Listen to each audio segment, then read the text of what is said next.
Ipagtatapat po niya kung nagkausap po kami bago itong hearing na ito, nung pumutok tong iskandalo na ito sa social media.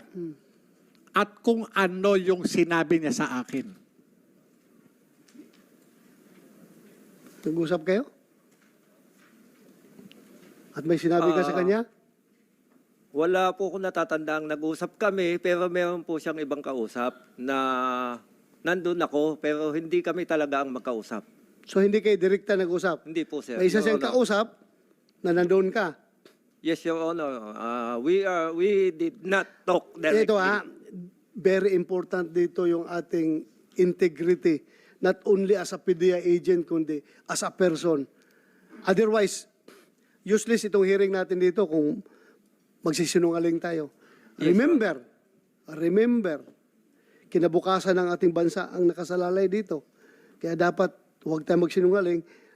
Aside from the fact that you have taken your oath to tell only the truth and nothing but the truth. So help me God. So klaruhin natin ito. The same goes to you, Jonathan Morales. Ha? So anong sinabi niya?